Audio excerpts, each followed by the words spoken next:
The sun over Bel Air wasn't the same sun that baked the asphalt of Isabella's neighborhood. Here it seemed filtered golden a spotlight for the wealth it illuminated. For the staff, however, it was just hot. Isabella Rossi, balancing a tray of glistening champagne flutes, felt a bead of sweat trace a path down her spine, a stark contrast to the cool, shimmering blue of the infinity pool beside her. She was a ghost in this world meant to be invisible. But in moments, a cruel prank would make her the center of everyone's attention, leading to a humiliation she'd never forget, and an intervention so stunning it would shatter the lives of the powerful and change hers forever. The air at the Davenport estate was thick with the scent of money, a cloying mix of expensive perfume, freshly cut grass, and the faint, clean tang of chlorine. For Isabella Izzy Rossi, it was the smell of another grueling 8-hour shift. Each step she took on the imported Italian marble surrounding the pool was a careful calculation. Don't spill. Don't make eye contact unless spoken to. Don't exist beyond the crisp white blouse and black trousers of her catering uniform. Izzy was 22, but some days she felt 100. Her life was a split screen. By day she was an artist, her small studio apartment crammed with canvases that smelled of turpentine and of possibility. Her hands, usually stained with cobalt blue and cadmium yellow, were now scrubbed raw, clutching a silver tray. By night and on weekends like this, she was a server pouring drinks for people who spent more on a weekend getaway than she made in a year. The money was a means to an end. One more semester paid at the community college, another set of high-quality oil paints, another step closer to her application for the prestigious San Francisco Art Institute. That dream was the only thing that made the condescending glances and dismissive waves of a hand bearable. The party was in full swing. Young men with effortless tans and boat shoes stood in clusters, their laughter loud and confident. Women who looked like they were sculpted from porcelain and silk lounged on chaises, their sunglasses hiding any genuine expression. They were the children of CEOs, hedge fund managers, and old money socialites. Today's event was a birthday party for Tiffany Davenport, the heiress to her father's real estate empire, and she held court like a modern-day queen. Tiffany was beautiful in the way a venomous flower is perfectly formed, brightly colored, and dangerous to the touch. She moved through her party not as a hostess, but as a predator, surveying her territory. Her eyes, a cold, pale blue, scanned the crowd, and when they landed on Izzy, they narrowed with a familiar flicker of contempt. This wasn't the first time Izzy had worked a Davenport party. She had learned to anticipate Tiffany's particular brand of cruelty. It was never overt enough to warrant a formal complaint, but always sharp enough to sting. A forgotten please or thank you. A muttered comment about the staff being slow. A deliberate placement of an empty glass on the very edge of a table, daring her to have it fall. Today, Tiffany seemed particularly emboldened, flanked by her boyfriend, Chadwick Chad Preston. Chad was the epitome of inherited privilege, a handsome athletic build from years of private tennis lessons, and a personality that had never been challenged. He moved with an unearned swagger, his arm possessively around Tiffany's waist. "Oh, look, Chad," Tiffany said, her voice carrying just enough to be heard by those around them as Izzy approached to offer them drinks. "It's the artiste." She pronounced the word with mocking French inflection. Izzy's stomach tightened. A few months ago, at a smaller gallery event, she'd worked a local art critic, had taken a surprising interest in a small charcoal sketch Izzy had been commissioned to do for the event's decor. He had spoken to her for a few minutes, his praise audible to the nearby guests, one of whom had been Tiffany. The brief moment of recognition had been intoxicating for Izzy, but it had also painted a target on her back. To Tiffany, Izzy wasn't a person with a dream. She was the hired help who had dared to step out of her place for a fleeting moment. Izzy kept her face a mask of professional neutrality. "Champagne?" she asked, her voice even. Chad smirked, taking 2 glasses. "You know, I've been thinking," he said, looking at Izzy, but speaking to Tiffany. "Maybe we should hire her to paint the pool house. She could do some abstract splotches." Very modern. The group around them chuckled. Izzy felt a hot flush of anger creep up her neck, but she bit it down. Reacting was what they wanted. It would give them power. She gave a tight, polite nod and began to turn away. "Where are you going?" Tiffany's voice was sharp. "We're not done with you." Izzy froze. She could feel the eyes of the nearby guests turning towards the unfolding drama like spectators at a Roman circus. Her manager, a perpetually stressed man named Robert, was on the other side of the pool, deliberately looking away. He knew as well as she did that the Davenports were a major client. Complaining was professional suicide. "I have other guests to attend to." "Miss Davenport," Izzy said, keeping her gaze fixed on a point just over Tiffany's shoulder. "But we're the most important guests," Chad slurred slightly, his confidence inflated by alcohol and the attention of his audience. He stepped closer, invading her personal space. "Tiffany asked you a question." The air crackled with tension. Izzy's heart hammered against her ribs. She felt trapped, the shimmering pool on one side and a wall of sneering faces on the other. All she wanted was to finish her shift, go home, and lose herself in the familiar, comforting world of her canvases. But it was becoming clear they weren't going to let her go that easily. From a shaded wicker chair under a large palm tree, an older man watched the scene unfold. He was dressed simply in a linen shirt and tan trousers, looking more like a forgotten grandfather than a guest at this lavish affair. He nursed a single glass of iced tea, his face etched with the deep lines of a long, observant life. No one paid him any mind. He was just part of the scenery. But his eyes, a piercing shade of grey, missed nothing. He watched the calculated cruelty of the young woman, the brutish arrogance of her boyfriend, and the quiet, simmering dignity of the waitress. He didn't move. He just watched and waited. The laughter of the surrounding guests acted as fuel for Tiffany and Chad, and it was an intoxicating sound, for them the audible approval of their peers confirming their status at the top of this sun-drenched food chain. For Izzy, it was a tightening vice. Every titter, every snicker was a reminder of her powerlessness. "I believe I asked what you thought of Chad's generous offer." Tiffany pressed her lips, curling into a smug smile.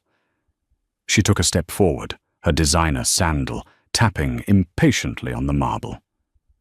"To paint the pool house. Surely an aspiring artiste like you would jump at the chance to work on a Davenport property. It would be great for your, what do you call it, your portfolio." The word portfolio was laced with such venomous sarcasm, it felt like a physical slap. Izzy knew they were trying to break her. They wanted tears, a panicked retort, anything that would confirm their superiority. She took a slow, steadying breath, the scent of chlorine sharp in her nostrils. "I appreciate the thought," Izzy said, her voice miraculously steady. "But my commissions are currently closed. Now if you'll excuse me." She made to step around them, her tray held high like a shield. But Chad, emboldened and annoyed by her composure, moved to block her path. He was taller than her by a head, broader by a mile, and he used his physical presence to intimidate, leaning in so she could smell the champagne on his breath. "Not so fast," he drawled, a lazy, cruel grin spreading across his face. "You know you look a little hot. All that running around, serving your betters. It must be exhausting." He looked at Tiffany, who gave a slight, almost imperceptible nod. It was the signal, the permission, the silent command. The circle of onlookers leaned in their phones, subtly rising, as if to capture a rare animal sighting. This was the entertainment they had been waiting for. "You should cool off," Chad said, his grin widening. And then it happened. It wasn't a violent, aggressive shove. It was casual, almost lazy, a flick of his wrist against her shoulder. But it was perfectly timed, perfectly placed. Izzy was off balance, her work shoes offering no grip on the slick marble. The tray of empty glasses went flying, a brief, chaotic constellation of crystal before it crashed onto the patio. Izzy's arms flailed for a moment, a desperate, silent plea for purchase in the empty air. Then she fell backward into the pool. The shock of the cold water was a violent gasp. It stole her breath, filled her ears, and plastered her uniform to her skin. For a split second, there was silence, the world a distorted, wavering blue. Then the laughter erupted. It wasn't a chuckle. It was a roar, a braying, unrestrained tidal wave of ridicule that washed over her even as she struggled to the surface. She came up, sputtering, hair in her eyes, the chlorinated water stinging them. She looked towards the edge of the pool and saw a gallery of laughing faces. Chad was bent over, howling with glee. Tiffany stood with her arms crossed, a look of supreme satisfaction on her face, as if she had just executed a brilliant strategic maneuver. People were pointing, some were filming, their phones held high. Humiliation, cold and sharp, pierced through the shock of the water. It was worse than the fall, worse than the cold. It was the feeling of being turned into an object of sport, a spectacle for the bored and wealthy. Her cheap work clothes felt heavy, pulling her down, a physical manifestation of her station in life. She kicked towards the side, her movements clumsy, her dignity stripped away with every stroke. Her manager, Robert, finally scurried over his face, a mess of panic and appeasement. Miss Davenport, Mr. Preston. An accident, I'm sure he chirped, avoiding eye contact with the drenched and shivering Izzy. Of course it was an accident, Tiffany said sweetly, her eyes glittering with malice. The girl is clumsy. She probably can't even walk and carry a tray at the same time. You should really hire more competent help, Robert. Robert wrung his hands. Yes, Miss Davenport. Of course. My sincerest apologies. He shot a furious, terrified glare at Izzy, as if it were her fault. Izzy's hands finally found the rough edge of the pool. She hauled herself out, water sluicing from her clothes, forming a dark puddle on the pristine white marble. She didn't look at Robert. She didn't look at the laughing crowd. She looked directly at Tiffany and Chad. Her hair was dripping into her eyes, her mascara probably running her body, shivering uncontrollably. But for the first time that day, she let the fire inside her show in her gaze. She didn't say a word. The silence of her stare was more potent than any curse she could have uttered. Chad's laughter faltered for a second under the weight of her glare. Tiffany, however, was unmoved. "What are you looking at?" she snapped. "Go! Get out of here. You're dripping all over the patio." Izzy pushed a wet strand of hair from her face. She felt a strange calm settle over her. The worst had happened. She had been publicly humiliated. There was nothing more they could do to her. With as much dignity as she could muster, she turned her back on them and began the long, lonely walk across the patio towards the service entrance, leaving a trail of water and shattered pride behind her. The laughter followed her, a cruel soundtrack to her shame. But the laughter was starting to die down. A new silence was spreading from one corner of the party, a silence that was heavy and unnerving. The older man in the linen shirt had risen from his chair. He hadn't said a word. He had simply stood up. But his presence, once invisible, now seemed to command the space. He watched Izzy's retreating, drenched figure with an unreadable expression.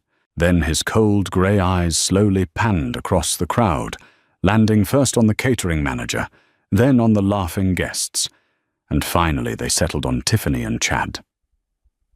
The party wasn't over. It was just getting started. The shift in the atmosphere was palpable. It began as a subtle change in pressure, the way the air feels just before a storm breaks.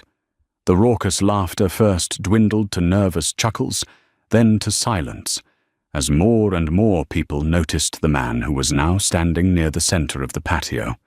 He wasn't large or physically imposing, yet he projected an aura of absolute authority that rippled through the crowd of entitled heirs and heiresses. He was Arthur Vance, a name that, if they had known, it would have sent a jolt of pure terror through every single guest, and especially through the Davenport and Preston families. But they didn't know. To them, he was just a nameless old man who was killing the vibe. Chad was the first to break the uneasy silence. "Hey, old-timer parties this way," he said, with a dismissive gesture. "Don't get lost, Grandpa." Arthur Vance's gaze remained fixed on him, his expression unchanging. He didn't rise to the bait. Instead, he took a slow, deliberate step forward.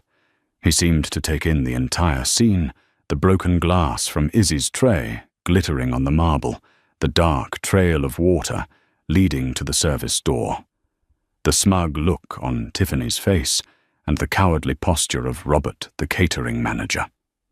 Robert, sensing a new locus of power and potential trouble, bustled forward. "Sir, is there a problem? Can I get you another iced tea?" he asked, trying to steer the old man back to his seat and restore the party's shallow merriment. Arthur Vance finally spoke.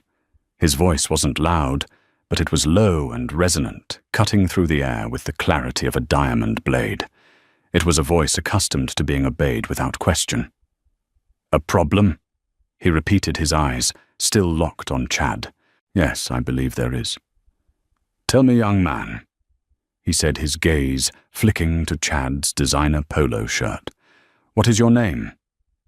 Chad puffed out his chest, misinterpreting the question as a sign of deference. "Chadwick Preston. My father is Daniel Preston." He said the name as if it were a royal title, expecting it to impress. It did. But not in the way he hoped. A flicker of something recognition, perhaps disappointment, crossed Arthur's face. "Daniel Preston," he murmured almost to himself. "A good man, works hard. I wonder what he would think of his son's character." Chad's smirk faltered. "What's that supposed to mean? Who the hell are you, anyway?" Tiffany, sensing a loss of control, stepped forward. "This is a private party," she announced, her voice sharp with indignation. "I think you should leave. Now." Arthur Vance turned his piercing grey eyes on her. "This is a private party," he agreed softly. "But I fear you are mistaken as to whose." He didn't raise his voice. He didn't need to. A chilling realization began to dawn on the faces of the guests, who were older, more attuned to the nuances of power in this city. The simple linen shirt, the unassuming demeanor, it wasn't the look of a crasher. It was the look of someone so powerful he didn't need to advertise it. Arthur's gaze swept over the crowd. "My name is Arthur Vance," he said, his voice remaining level. "And this is my house." The name hit the crowd like a physical blow. Arthur Vance, not just a millionaire, but a titan. The founder and CEO of Vance Industries, a sprawling global conglomerate with interests in technology, real estate, and finance. He was a legend notoriously private, a man who hadn't been photographed publicly in over a decade. The Davenports didn't just have a business relationship with Vance Industries. Their entire real estate development firm was heavily leveraged with financing from one of Vance's subsidiary banks. Daniel Preston wasn't just an employee. He was the executive vice president of Vance Industries' North American division. The silence was now absolute, broken only by the gentle lapping of water in the pool. Chad's face had gone from tan to a pasty, sickly white. The blood drained from his face so fast he looked like he might faint. Tiffany looked as if she had been turned to stone, her mouth slightly agape, her cold blue eyes wide with dawning horror. "I lent my home to my nephew for his charity fundraiser." Arthur continued, his voice a low, dangerous rumble. "I was told it would be a gathering of respectable young adults. I see now that I was grievously misinformed." He took another step, closing the distance, until he was standing directly in front of Chad and Tiffany. They both flinched, as if he had brandished a weapon. "You," he said to Tiffany, "find it amusing to torment a young woman who is working hard to make a living. You who have never worked a day in your life. You believe your father's name gives you the right to be cruel." He paused, letting the words hang in the air. "Let me assure you it does not." He then turned to Chad. "And you. You physically assaulted her. You find humor in humiliation. You use your father's name, Daniel's name, as a shield." Arthur's eyes narrowed. "Let's see how strong that shield is." He reached into his pocket and pulled out a simple, old-fashioned mobile phone.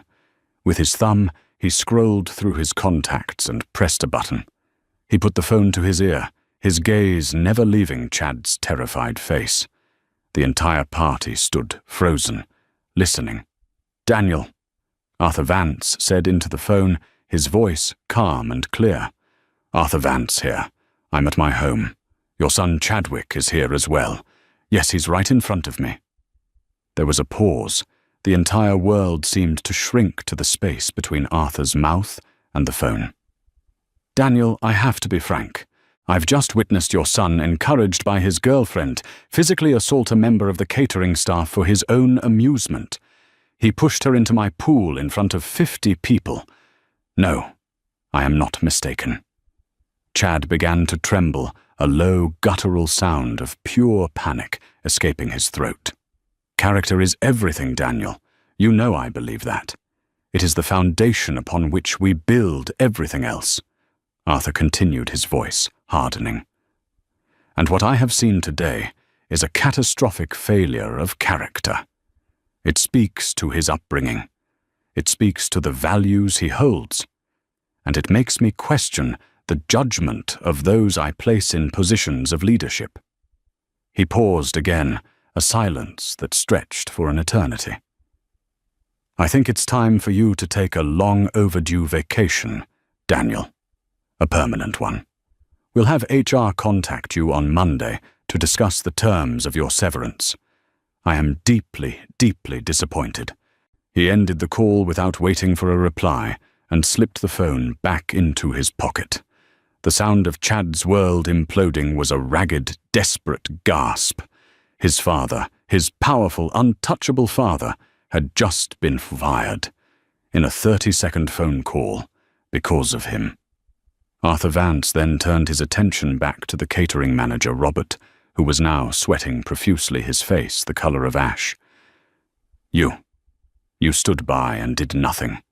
You valued a client's money over your employee's dignity. You are a coward. Pack up your things. Your company's contract with all Vance properties is terminated, effective immediately." Robert's legs gave out, and he sank to his knees.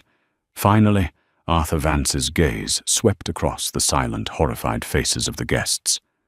"The party is over," he announced, his voice echoing in the stunning silence.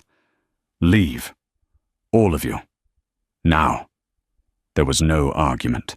There was only a frantic, silent scramble as $100 million worth of privilege and entitlement fled the scene, their laughter replaced by the sound of their own panicked footsteps.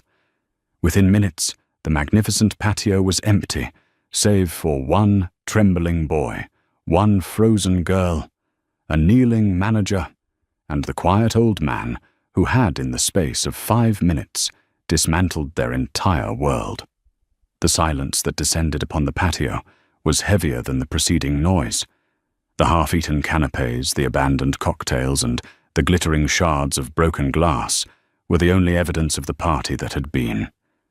Chad Preston was still standing, but he was a statue of despair, his eyes hollow and vacant. He looked at Tiffany not with affection, but with a dawning, venomous resentment. This was her fault. Her goading, her arrogance had led to this. Tiffany, for her part, seemed unable to process the magnitude of the catastrophe.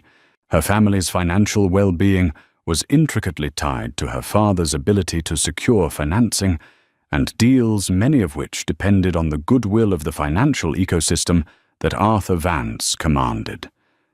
Mr. Vance hadn't even needed to make a call to her father. The social and financial fallout from this incident would be swift and brutal. The Davenports would become pariahs. "Get him off my property," Arthur said, his voice quiet but firm, nodding towards Chad. He then looked at Tiffany. "You too. Go home and tell your father what you've done. Tell him to expect a call from his bank on Monday morning." It was a simple statement, delivered without malice, but it was a death sentence to their social and financial standing. Tiffany's face, for the first time, crumpled. The mask of cruel confidence shattered, revealing a terrified young woman. Without a word, she turned and fled, not with grace, but in a clumsy, panicked run. Chad stumbled after her, the two of them united only in their shared ruin. Robert, the catering manager, was still on his knees, mumbling apologies to the marble floor. Arthur gave him a look of profound distaste. "Get up. Clean up this mess. Send me a final bill. Then you will leave, and never return." Having passed his judgment, Arthur Vance's entire demeanor softened. The formidable titan of industry receded, replaced by the quiet, observant man he had been before. He walked over to the service entrance, the one Izzy had disappeared through moments before, and pushed it open gently. He found her in the staff changing area, a small sterile room that smelled of disinfectant. She had wrapped herself in a thin, scratchy towel provided by the company and was sitting on a bench, shivering, though more from shock than cold now. Her work bag was at her feet, and she was staring at the linoleum floor, her mind a million miles away. She hadn't heard the drama unfold outside. The soundproofing of the main house was too effective. She just knew she had been humiliated and would probably be fired. "Miss Rossi!" Izzy's head snapped up. She was startled to see the old man from the party, the one who had just been sitting there watching. Her first instinct was fear. Maybe he was a friend of the Davenports, come to scold her further. "I'm sorry, sir," she said, her voice trembling slightly. "I'll be out of your way in just a moment. I was just trying to—" "You have nothing to apologize for," Arthur said gently. He was holding a thick plush bathrobe from the house. It was a deep navy blue and looked incredibly soft. "I brought you this. You must be freezing." He held it out to her. Izzy looked from the robe to his face, confused. His eyes held no judgment, only a quiet concern. Hesitantly she took it. It was warm and heavy, a small act of kindness, so unexpected it almost brought her to tears. "Thank you," she whispered, pulling it around her shoulders. "My name is Arthur Vance," he said, taking a seat on the bench opposite her, leaving a respectful distance between them. "This is my home, and I would like to offer you my most sincere apology for what happened out there. My hospitality was abused, and you were the victim of that abuse." Izzy stared at him, her mind struggling to connect the dots. "Arthur Wilkins?" The reclusive billionaire. Here talking to her. She had seen his picture once, in a business magazine her economics professor had shown the class. The man in front of her was older, his face more deeply lined, but the piercing eyes were the same. You're Mr. Vance," she stammered. "I am," he said with a small, sad smile. "And I am ashamed of my guests. Their behavior was reprehensible." A wave of conflicting emotions washed over Izzy, relief, confusion, and a surge of vindication. I saw you," she said. "You were watching." "Yes," Arthur admitted. I find you can learn a great deal about a person's character by watching how they behave when they think no one of consequence is looking. I watched Miss Davenport and Mr. Preston, and I watched you. He leaned forward slightly, his expression serious. They showed me their arrogance and their cruelty. But you showed me something far more remarkable. Dignity. You were outnumbered, humiliated, and assaulted. Yet you pulled yourself out of that pool, and you looked them in the eye. You didn't shrink. In that moment, drenched and shivering, you were more powerful than any of them. Izzy felt a blush creep up her neck this time, not from anger or shame, but from the weight of his unexpected praise. She had felt so small, so utterly defeated. To hear that someone had seen strength in her lowest moment was disarming. I just wanted the shift to be over, she confessed quietly. I know, he said. Can I ask what you do when you're not working at events like this?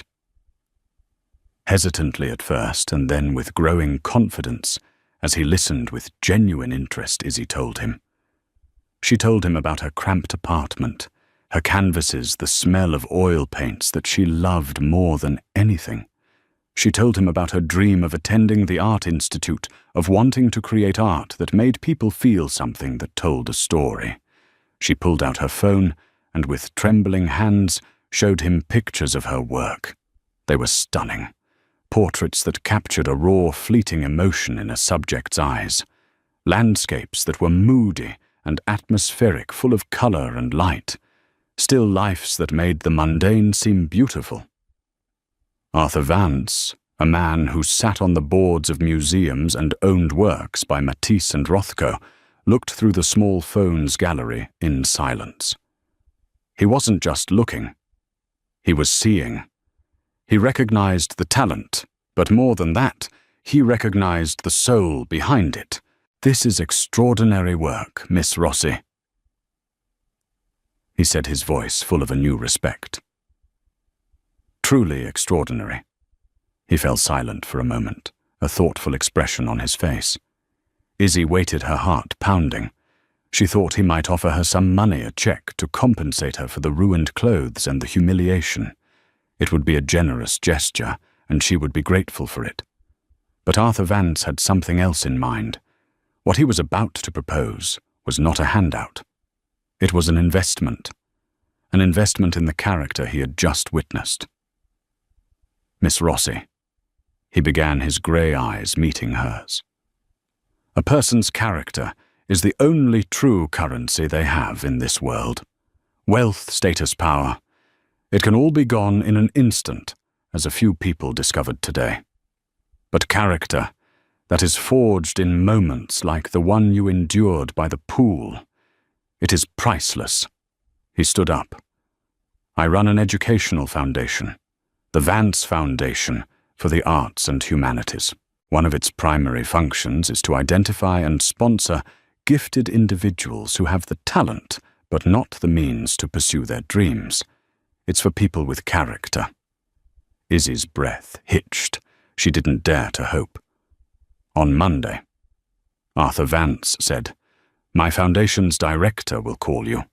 He will be offering you a full 4-year scholarship to the San Francisco Art Institute, covering your tuition, housing, and all your materials. We will also provide you with a monthly stipend so that you never have to work another catering job again. He smiled. Unless you want to. Tears, hot and unstoppable, finally welled in Izzy's eyes and spilled down her cheeks. They weren't tears of sadness or humiliation, but of overwhelming, earth-shattering gratitude. The dream she had fought for, sacrificed for, been humiliated, for it was being handed to her. Not because of pity, but because a powerful man had looked past her uniform and seen her worth. But that's not all, Arthur added. When you graduate, the foundation will sponsor your first solo gallery exhibition, in a proper gallery. We will handle the promotion, the venue, everything. All you have to do is the one thing you were born to do." He paused, his eyes twinkling. "You just have to paint." 2 years later, the air didn't smell of chlorine and condescension. It smelled of gallery white paint, fine wine, and success. The light wasn't the harsh, judgmental glare of the Bel Air sun, but the soft, focused glow of track lighting, each beam aimed at a canvas that bore a piece of Isabella Rossi's soul. This was her night, the opening of her first solo exhibition, Portraits of Resilience, at a chic gallery in downtown San Francisco. Izzy moved through the crowded room, not as an invisible server, but as the celebrated artist at the center of it all. She wore a simple, elegant black dress. Her hair was styled artfully, and her hands, though clean, bore the faint, permanent stains of paint under her fingernails, a badge of honor. She exuded a quiet confidence that had been forged not just in the art studio, but in the crucible of that day by the pool. The gallery was buzzing. Critics whispered in corners, collectors with discreet checkbooks pointed at their favorite pieces, and friends from art school hugged her, their faces beaming with pride. Her paintings lined the walls, a testament to the journey she had taken. There were portraits of ordinary people captured with an empathy that made them extraordinary. A tired-looking line, Cookie's face, a road map of long shifts. An elderly woman sitting on a park bench, a universe of stories in her eyes. Each canvas was imbued with a deep understanding of the dignity found in everyday life. In a quiet corner, away from the main throng, stood Arthur Vance. He looked much the same, dressed in an impeccably tailored but understated suit. He held a glass of mineral water and watched Izzy with the proud, beaming face of a mentor or a grandfather. He had been true to his word, and then some. His foundation had not only funded her education, but had provided her with mentorship and connections that were invaluable. They had become unlikely friends, sharing lunches where they discussed art philosophy and the nature of character. "You did it, kid," he said, his voice warm as she approached him. "We did it, Arthur," she corrected him with a smile. "Thank you. For everything." "Nonsense," he waved a hand dismissively. "I just opened a door. You were the one who had the courage and talent to walk through it and build the whole house. Look at this." He gestured around the room. "You're telling stories that matter." A red "Sold" sticker was already next to the largest painting in the collection. It was a striking piece different from the others. It depicted a woman, drenched and shivering, pulling herself from a shimmering blue pool. Her face was in shadow, but her form was illuminated by a harsh, bright light. Her posture wasn't one of defeat, but of defiance. The crowd in the background was a blur of indistinct, mocking shapes. The painting wasn't about the humiliation. It was about the moment of climbing out, of choosing to rise. It was titled The Ascent. "That one sold first," Arthur remarked, "to an anonymous buyer from New York. Paid double the asking price." Izzy just nodded, a complicated emotion in her eyes. She had needed to paint it, to exorcise the memory, and reclaim it as her own. As if on cue, a newspaper clipping on a nearby table caught her eye. It was from a society gossip column, dated about 6 months after the incident. Someone had tucked it into a book on the table. It detailed the swift and spectacular fall from grace of the Davenport and Preston families. Daniel Preston never worked in high finance again. The scandal of being fired so publicly by Arthur Vance made him untouchable. Chad, stripped of his father's name and fortune, had reportedly dropped out of college and drifted into obscurity. The Davenports had fared even worse. Their over-leveraged company, unable to secure new lines of credit after being blacklisted by the Vance financial network, had crumbled. They'd had to sell the Bel Air estate, the source of their pride, and the stage for Izzy's humiliation. The last anyone had heard, Tiffany was working as a sales associate at a mid-range boutique in the valley, a world away from the designer clothes and poolside parties she once lorded over. Their downfall was not a dramatic bolt of lightning, but a slow, quiet unraveling, a consequence of a character that was as hollow as their boasts. Izzy felt no joy reading it, only a distant, quiet sadness for the waste of it all. Her success was not built on their failure. Her triumph was not their punishment. Her victory was that she was here in this gallery, surrounded by her art and people who valued her while they were simply gone. Her best revenge was the life she had built. A young woman, a student from the Art Institute, approached Izzy nervously, her eyes wide with admiration. "Miss Rossi, your work is the reason I started painting portraits. It's so honest. Can I ask you what your inspiration is?" Izzy looked past the student, her gaze meeting Arthur's across the room. He gave her a slight, encouraging nod. She then turned back to the young woman, a genuine warm smile on her face. "My inspiration," Izzy said, her voice clear and strong. "I find inspiration in dignity, in the strength people show when they think no one is watching, in the quiet, everyday moments of courage. That's where the real art is." She had turned the ugliest moment of her life into the foundation of her beautiful future, not by seeking revenge, but by embracing the very quality her tormentors had tried and failed to strip from her. And on the walls of the gallery, the truth shone brighter than any Bel Air sun. 5 years had passed since the night of Izzy's first gallery opening.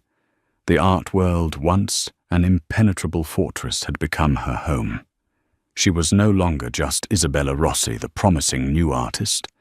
She was Professor Rossi at the San Francisco Art Institute, the very institution she once dreamed of attending. She guided young, hungry artists, seeing her own past desperation and hope reflected in their eyes. Her own work had evolved, growing richer and more complex, and she was preparing for a major retrospective at a museum in Los Angeles. Success had not made her complacent. It had made her more grateful, more keenly aware of the slender, unlikely thread of fate that had led her here. Her life had found a comfortable rhythm. It was a life of quiet mornings, with coffee and a sketchbook, afternoons filled with the vibrant chaos of the teaching studio, and evenings spent in front of a canvas, her truest confidant. The memory of the pool, of the laughter, of the soul-crushing humiliation had faded. It was no longer a raw wound, but a silvery scar, a part of her history that had forged her, but no longer defined her. Arthur Vance remained her steadfast friend and mentor, their conversations a grounding force in her life. He was older now, frailer, but his mind and his spirit were as sharp as ever. On a cool, foggy Tuesday afternoon, Izzy was tucked into a worn leather armchair at The Page and the Palette, a beloved independent bookstore and cafe in a quiet neighborhood. The air smelled of old paper and roasting coffee beans. It was her sanctuary, a place where she could sketch the world anonymously. She was working on a series of studies of hands, the gnarled hands of an old man reading a newspaper, the delicate hands of a woman cradling a mug, the restless hands of a student highlighting a textbook. A shadow fell over her sketchbook. "Excuse me," a quiet voice said. "Are you Isabella Rossi?" Izzy looked up, a polite, practiced smile, ready for a fan or a student. The smile froze on her lips. The woman standing before her was both a stranger and a ghost. The face was thinner, etched with fine lines of weariness around the eyes and mouth that hadn't been there before. The once icy blue eyes were now muted, clouded with an unfamiliar emotion that looked like apprehension. Her hair was a simple, unadorned brown, pulled back in a practical ponytail. She wore a simple grey sweater and jeans. There was no designer logo in sight. But it was her. It was Tiffany Davenport. Izzy's heart gave a single hard thud against her ribs. The cafe with its comforting smells and quiet hum suddenly felt airless. The pencil felt slick in her hand. For a moment she was 22 again, shivering and drenched, the sound of cruel laughter roaring in her ears. "Yes," Izzy managed to say, her voice tighter than she intended. Tiffany flinched at her tone, seeming to shrink into herself. I know this is incredibly forward of me. I'm sorry to interrupt you. I saw you through the window.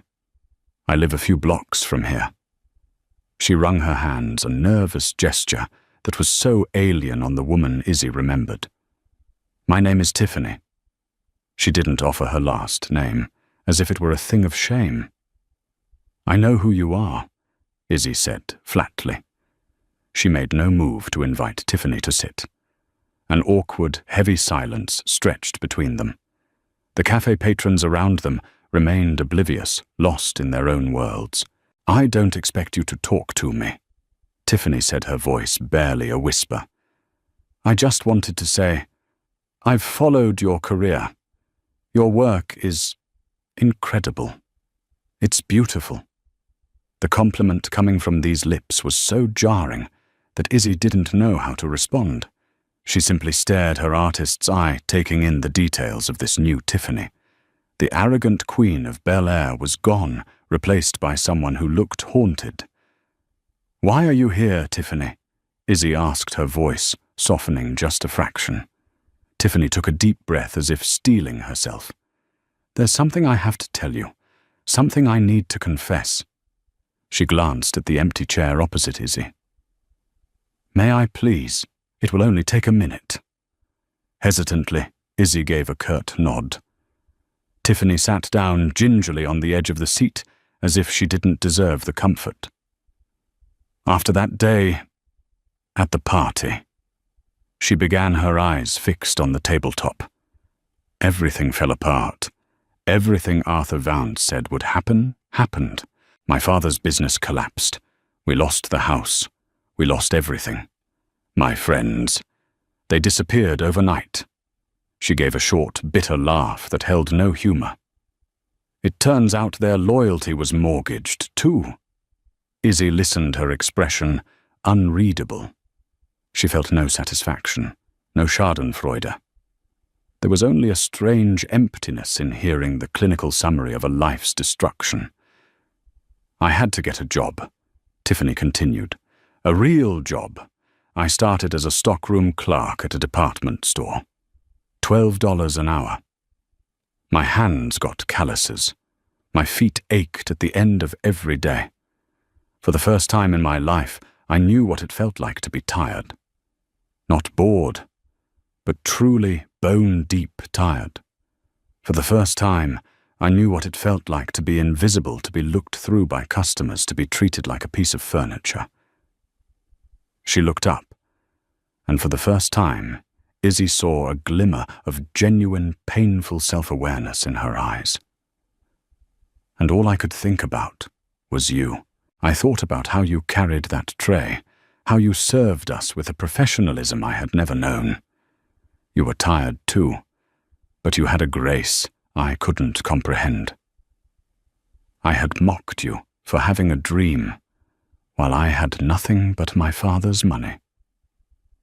"About 2 years ago," Tiffany said, her voice dropping lower, "I was in a better place. I'd worked my way up to an office manager position. It wasn't glamorous, but it was mine. I earned it. And I heard about your first exhibition. I read a review online, and it mentioned a particular painting." Izzy knew which one. "The Ascent."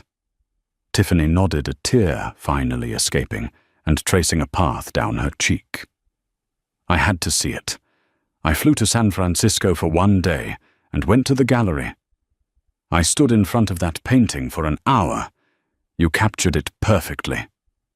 Not my cruelty, not the laughter, but your strength, the moment you chose to pull yourself out. In that painting, you weren't a victim. You were a survivor." A cold realization began to dawn on Izzy.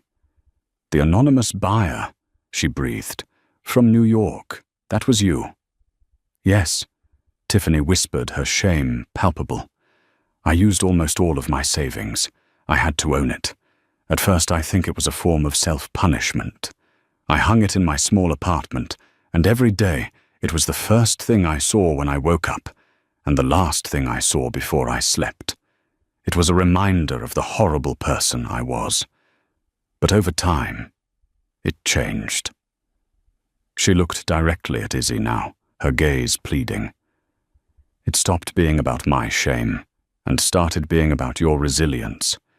It reminded me that even after a fall you can choose to climb. It inspired me to be better, to be kinder. I started volunteering. I went back to school at night. That painting, it didn't just document the end of my old life. It became the cornerstone of my new one. She reached into her purse and pulled out a large, sealed envelope. She pushed it across the table. It belongs to you, Tiffany said. It's the deed of ownership and the gallery receipt. I can't keep it.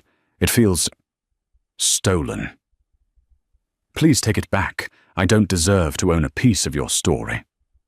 Izzy stared at the envelope, then at the woman in front of her. The years of resentment, the phantom sting of humiliation, it all seemed to dissolve in the face of this raw, painful confession. Forgiveness wasn't a transaction, and this wasn't about absolution. It was about recognizing a shared, flawed humanity. Slowly, Izzy pushed the envelope back across the table. No, she said softly. Tiffany looked up, confused. But you bought it, Tiffany. Izzy said, her voice gentle but firm. It's yours. What you did that day was wrong. It hurt me deeply. But the person you are today, that person isn't the same girl by the pool. She paused, choosing her words carefully. Maybe you should keep it, not as a reminder of what you did to me, but as a reminder of what you did for yourself afterwards. You climbed out of your own pool. The painting isn't about me anymore. It's about you, too. For the second time that afternoon, Tiffany Davenport began to cry. But this time, the tears weren't of shame or regret. They were tears of release. A weight she had been carrying for nearly a decade had finally been lifted, not by a facile, I forgive you, but by a profound act of grace. Thank you, Tiffany choked out. Thank you, Isabella.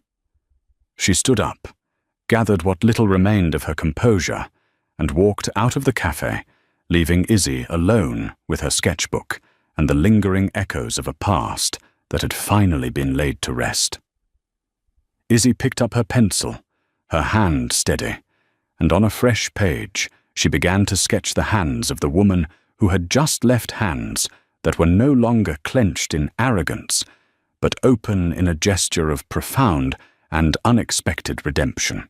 Isabella's story is a powerful reminder that true worth isn't measured by the clothes you wear, the house you own, or the name you carry.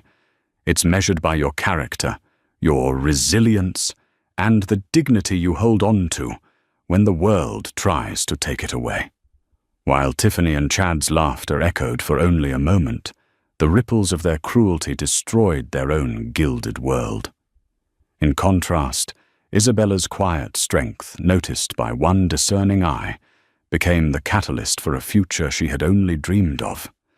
Her story shows us that kindness is a form of power, and integrity is an investment that yields the greatest returns. If Izzy's story of resilience and unexpected justice moved you, please give this video a like and share it with someone who might need a reminder that character is everything. And don't forget to subscribe to our channel for more unforgettable stories that uncover the extraordinary in the ordinary. What are your thoughts on Arthur Vance's actions? Let us know in the comments below.